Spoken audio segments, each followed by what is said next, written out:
Hi అండి అందరికీ అందరు ఎలా ఉన్నారండి అందరు బాగున్నారా ఈరోజు మన వీడియోలో మన పనికిరాని వస్తువుని ఎలా యూస్ చేసుకోవాలో అలాగే మన పనులను సింపుల్గా చేసుకొని మన మనీని టైంని ఎలా సేవ్ చేసుకోవాలో మంచి బ్యూటిఫుల్ టిప్స్ అయితే మళ్ళీ మీ ముందుకు వచ్చేసానండి.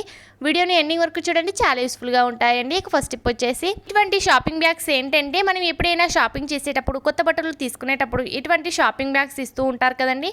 కానీ మనం షాపింగ్ బ్యాగ్స్ని ఇలా మామూలుగా ఫోల్డింగ్ చేసి ఉంచేస్తూ ఉంటాం కదండి. కానీ ఇలా ఉంచడం వలన మనకు ప్లేస్ అనేది ఎక్కువగా తీసేసుకుంటూ ఉంటుంది. అలాగే మనకు చక్కగా ఆర్గనైజర్గా కూడా కాదు కదండి. అలాంటప్పుడు మనం షాపింగ్ బ్యాగ్ని ఎలా ఆర్గనైజ్ చేసుకుందామో చూద్దామండి. అది కూడా తక్కువ ప్లేస్లో ఎలా సెట్ చేసుకుందామో ఒక మంచి చిట్కా అనేది తెలుసుకుందామండి. ముందుగా ఇలా ఒక షాపింగ్ బ్యాగ్ని తీసేసుకొని వీడియోలో చూపించిన విధంగా రెండు సైడ్లలో ఉన్న పార్ట్ని మిడిల్లో ఒకదానిపైన ఒకటి వచ్చేలాగా ఫోల్డింగ్ చేసుకోవాలండి.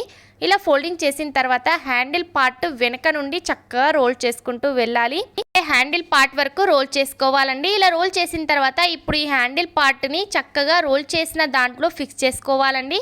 చూసారు కదండి, మనం ఎంత చక్కగా ఎంత పెద్ద షాపింగ్ బ్యాగ్ని కూడా ఎంత చక్కగా చిన్నగా ఫోల్డింగ్ చేసి ఉంచేసుకున్నామో. అలాగే మనం ఇక్కడ ఇంకో విధంగా కూడా ఎలా ఫోల్డింగ్ చేసుకుందామో చూద్దామండి. మీకు ఏది ఇష్టమైతే అది చక్కగా ఫోల్డింగ్ చేసి ఉంచేసుకోవచ్చండి. ముందుగా షాపింగ్ బ్యాగ్ని తీసేసుకొని రెండు సైడ్లలో ఉన్న పార్ట్ని తీసుకొని ఇల్లో వచ్చేలాగా ఒకదానిపైన ఒకటి ఫోల్డింగ్ చేసుకొని ఉంచుకోవాలి. చేసుకున్న తర్వాత హ్యాండిల్ పార్ట్ వెనుక నుండి వీడియోలో చూపించిన విధంగా ట్రయాంగిల్ షేప్లో ఫోల్డింగ్ చేసుకుంటూ వెళ్ళాలండి. ఇలా షాపింగ్ బ్యాగ్ మొత్తాన్ని ట్రయాంగిల్ షేప్లో ఫోల్డింగ్ చేసుకోవాలి. ఇలా హ్యాండిల్ పార్ట్ వరకు ఫోల్డింగ్ చేసుకోవాలండి. ఇలా ఫోల్డింగ్ చేసిన తర్వాత ఈ హ్యాండిల్ పార్ట్ను తీసుకొని చక్కగా ట్రయాంగిల్ షేప్లో ఫోల్డింగ్ చేసుకున్న దాంట్లో ఫిక్స్ చేసేసుకోవాలండి. ఫిక్స్ చేస్తే కనుక మనకు ఎంత పెద్ద షాపింగ్ బ్యాగ్ అయినా కూడా చక్కగా చిన్నగా ఫోల్డింగ్ చేసి ఉంచుకోవచ్చండి. మనకు చూడడానికి కూడా చాలా అందంగా కనిపిస్తుంది. ఇలా మీకు ఏది ఇష్టమైతే అలా మీరు చక్కగా ఫోల్డింగ్ చేసి ఉంచుకోవచ్చండి.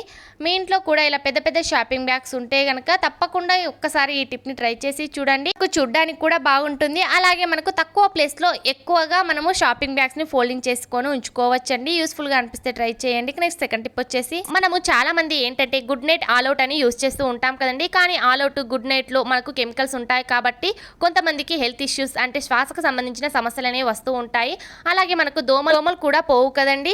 అలాగే మనం దోమలు పోవడానికి దోమల బ్యాట్ని మార్కెట్లో డబ్బులు వేసి కొనుక్కుంటూ ఉంటాము. కానీ మనం బ్యాట్తో దోమలను కొట్టినప్పుడు మనకు అదొక రకమైన వాసన అనేది వస్తూ ఉంటుంది. ఆ వాసన వలన మనకు కానీ లేకపోతే పిల్లలకు కానీ అస్సలైతే ఆ వాసన అయితే తట్టుకోలేం కదండి.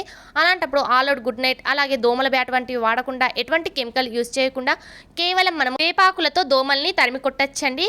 ముందుగా వేపాకులను శుభ్రంగా కడిగి ఆరబెట్టుకోవాలి. తడి పూర్తిగా పోవాలి.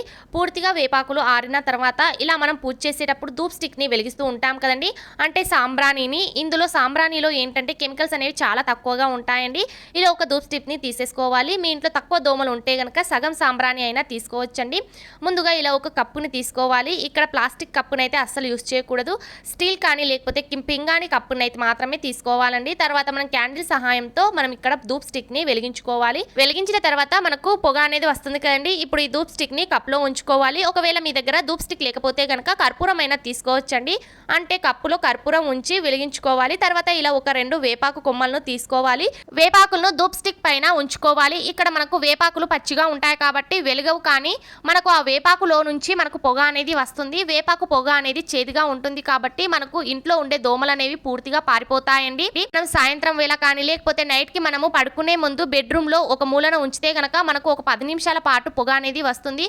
ఆ చేదు ఘాటైన వాసనకు రూమ్ లో ఉన్న దోమలన్నీ పారిపోతాయండి. ఒక్క దోమ కూడా ఉండదండి. 100% కాదండి, మనకు ఈ మెథడ్ అనేది 200% పనిచేస్తుందండి. ఈ పొగను పిల్లలు పీల్చడం వలన ఎటువంటి సైడ్ ఎఫెక్ట్స్ కూడా ఉండవండి.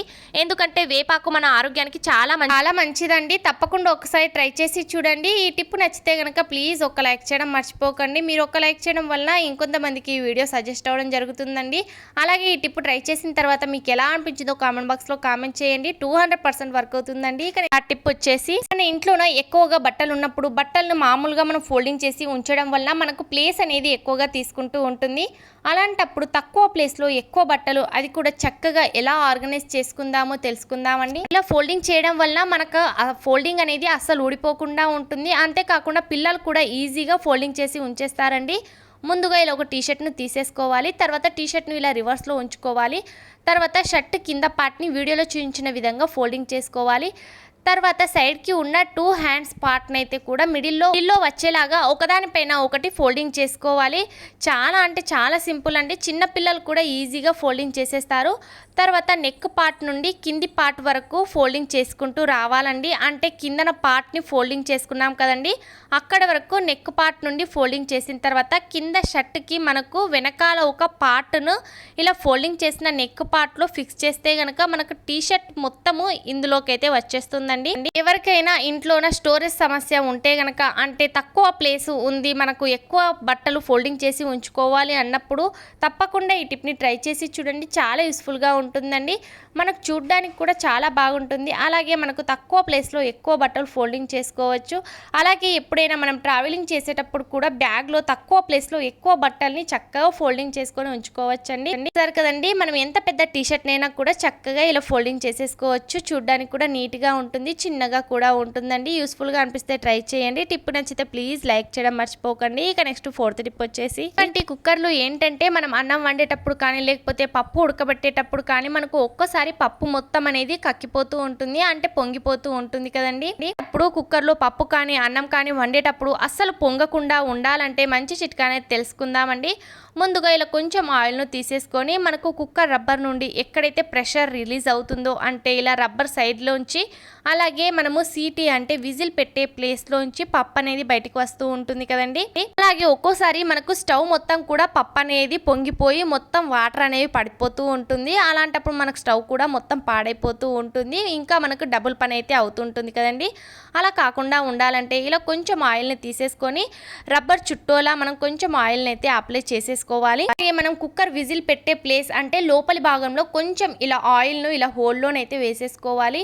ఇలా ఆయిల్ అప్లై చేయడం వల్ల మనం కుక్కర్లో ఏ ఫుడ్ ఐటమ్ వండినా కూడా మనకు అస్సలు బయటకు పొంగకుండా ఉంటుందండి. అలాగే మనకు లోన ఉన్న ఫుడ్ అనేది చక్కగా ఉడుకుతుంది, అలాగే మనకు బయట అనేది పొంగకుండా ఉంటుంది.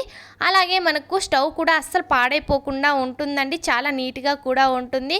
100% వర్క్ అవుతుందండి. ఎవరికైనా ఇలా ఈ ప్రాబ్లం అవుతుంది, పప్పు పొంగిపోతుంది అన్నప్పుడు తప్పకుండా ఈ టిప్ని కూడా ట్రై చేసి చూడండి. 100% వర్క్ అవుతుందండి. మీకు పప్పు అనేది అస్సలు పొంగకుండా ఉంటుంది. యూస్ఫుల్గా అనిపిస్తే ట్రై చేయండి. టిప్ నచ్చితే ప్లీజ్ లైక్ చేయడం అస్సలు మర్చిపోకండి. ఇటువంటి బ్యూటిఫుల్ కిచెన్ టిప్స్ని మీ ఫ్రెండ్స్ అండ్ ఫ్యామిలీ మెంబర్స్కి షేర్ చేయండి. ఇంకా మీరు ఎవరైనా మన ఛానల్ సబ్స్క్రైబ్ చేసుకోలేకపోతే ప్లీజ్ సబ్స్క్రైబ్ చేసుకొని పక్కన ఉన్న బెల్ ఐకాన్ ఆన్లో యాక్టివ్ చేస్తే నేను డైలీ చేసే వీడియోస్ మీకు నోటిఫికేషన్లో వస్తాయండి. Thank you for watching. By by, take care.